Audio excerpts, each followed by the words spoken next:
Well, in this we describe typically ideal scenario where all the stations could transmit and all the stations could detect or that another station is transmitting.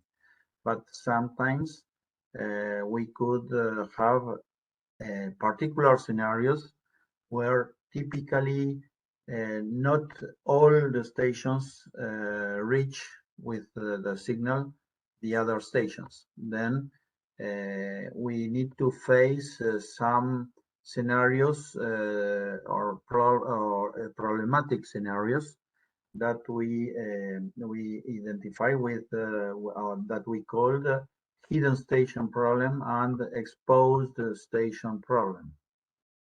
Then the hidden station problem is when, for instance, the station A need to send a frame, for instance, to the station B, but the station A cannot hear that B is busy because C is transmitting. Remember that if this scenario occurs with CSMA CA, the A will transmit the frame to B, and a collision will occur, will happen. And this is a scenario that we would like to avoid. Other scenario that is called exposed station problem is B wants to send to C a frame, but mistakenly thinks the transmission will fail because A is transmitting. This is another scenario, exposed station problem. That is, B couldn't transmit because even if C is has the channel free, the B couldn't transmit. Those are typically two possible problematic scenarios. Then remember, the scenario, the two station subscribers A and C are especially so far apart that they cannot receive their radio signals from each other. Between them is station B. Then hidden station problem or hidden end device. The station C sends to B at the same time. A wants to send B and checks the medium. A cannot see that the medium is occupied at B because A is transmitting out of range. A sends and there is a collision at B. C is a hidden terminal for A and vice versa. Then remember, in this case, those are the hidden stations, and the export station problem. Station A sends to any other station that is out of range of B and C. At the same time, B wants to send to C. B detects the signals from A and waits until the transmission of A is finished. Since the radio waves of A cannot reach C at all, it wouldn't be necessary to wait at all, since C wouldn't collide at all. Nevertheless, station A has an exposed position and prevents communication between station B and C. Those are typically the problematic scenarios caused by typically that the stations are spatially placed sufficiently far, and some stations could listen other stations, but couldn't listen the other stations of the network. Well, in order to fix or to face those scenarios of hidden and exposed stations, there are advanced coordination functions to further reduce the possibility of collisions. We already talked about the distributed coordination function, where there is no central authority that regulates the access. And in fact, the function is a distributed function. The coordination function is distributed among the different stations. But in order to reduce the possibility of collision, we could use a mechanism called the request to send, clear to send. But always with a coordination function that is distributed among the stations. Remember that RTS and CTS are subtype frames of wireless. Point coordination function, PCF. In this case, the coordination function is not distributed among the stations, but it is tight, is concentrated in one point of the network, typically in the access point. Then in this case, the access point regulates the access to the medium. In the previous case, the DCF could be performed in an infrastructure and in an ad hoc mode. But in the case of PCF, we only could implement that kind of coordination function in infrastructure mode only. And then typically we could see how the CMA-CA could be used with another mechanism called request to send. The station A can reach the station B and C, and typically, for instance, D couldn't listen, couldn't detect that A is transmitting. Then what we could use is the use of this mechanism. With this mechanism, the request to send, the station need to send a request to send, and for instance, in order to transmit to the station B will answer with a clear to send. In this case, for instance, the C detected the request to send that A sent to B, and read the duration field of the request to send, and based in the duration of this frame, will wait that time, that is, implement the nav mechanism. In this case, for instance, D only will realize that somebody is transmitting, or is in fact in order is ready to transmit, because D listen the clear to send frame. When D listen the clear to send frame, D read the duration field, then enter in the nav waiting time. Then, for instance, in this case, with those nav mechanism, we could reduce the probability of collision.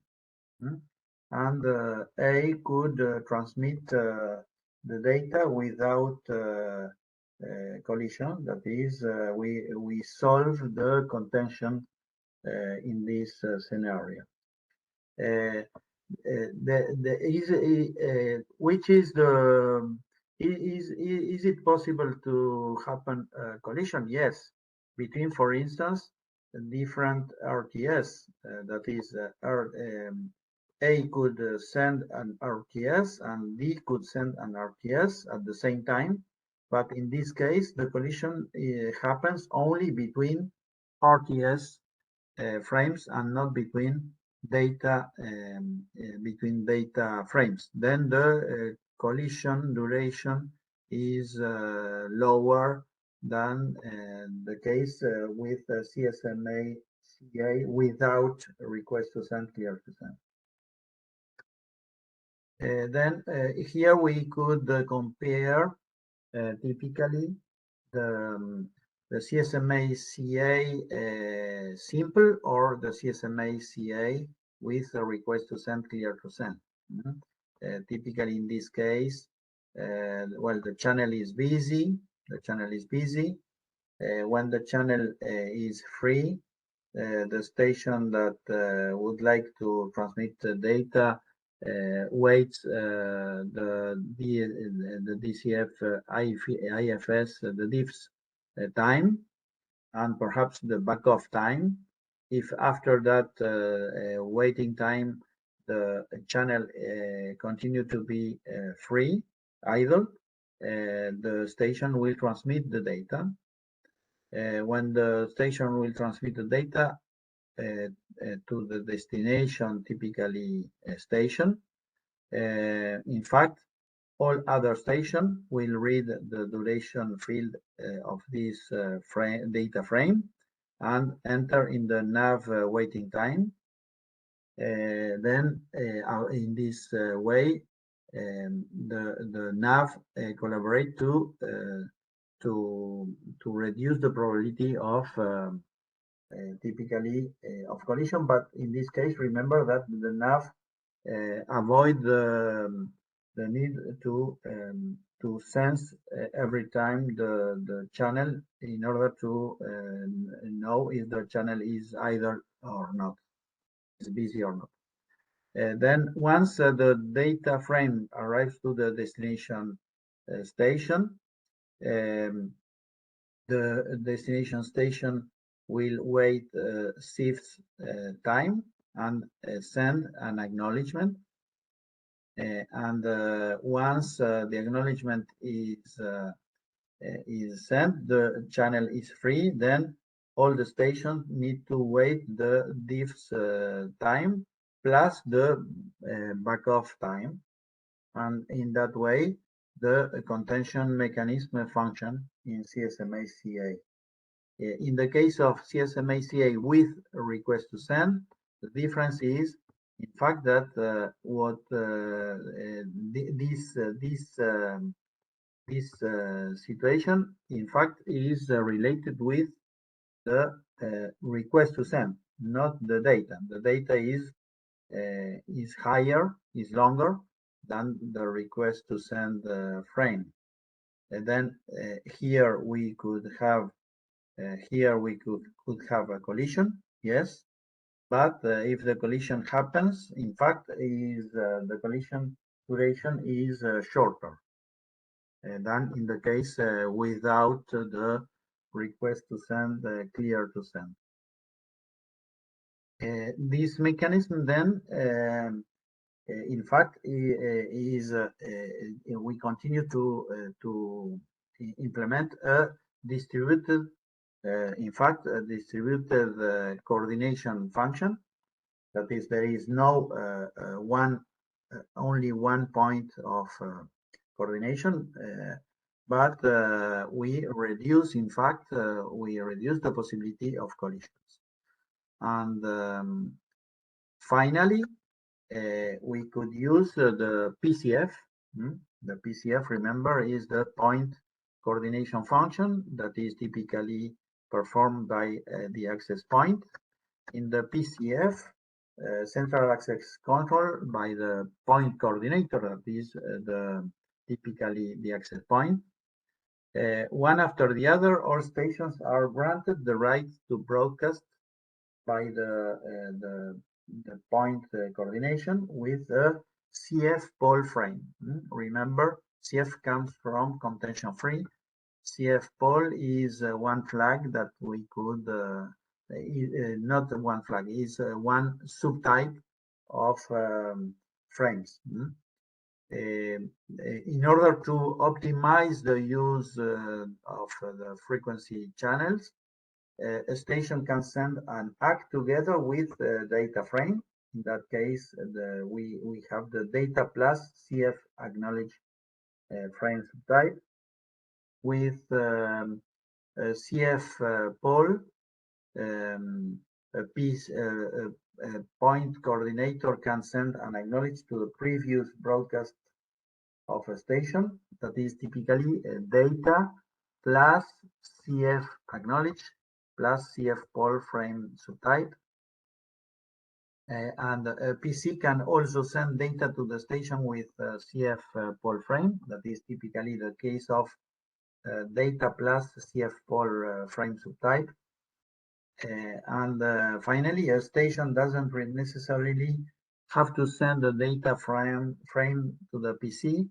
However, acknowledge of the other station may only take place when the receive station has the right to send.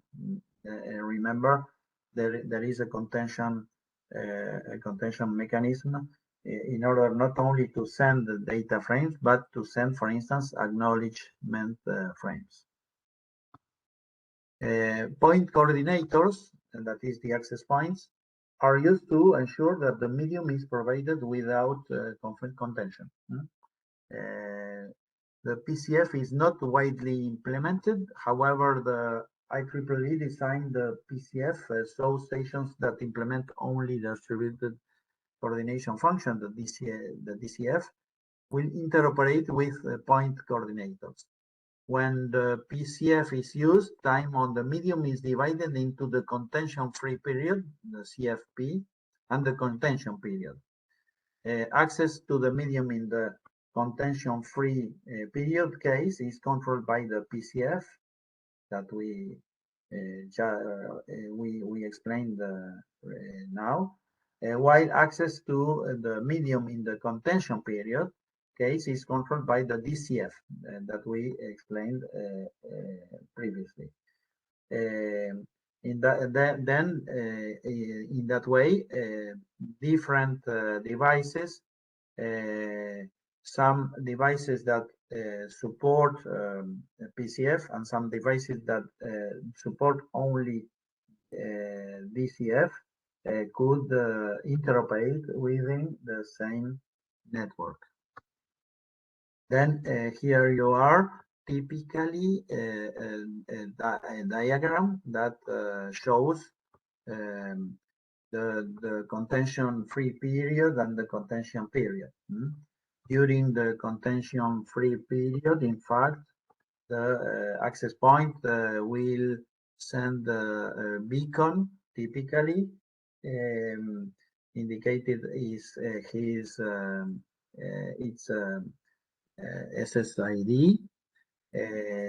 After that, the access point, the point control, the point controller will send a frame with the CF poll,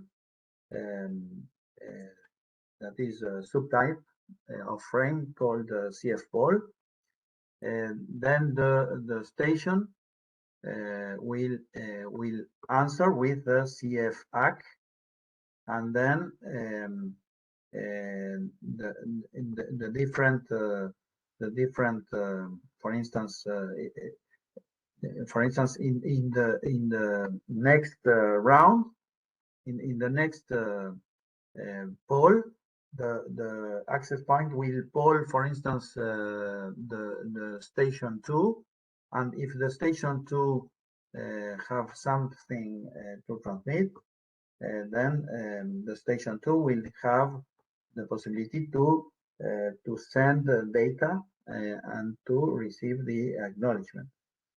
And in that way, the different all the stations that support the PCF algorithm could transmit during the contention-free period, and after that,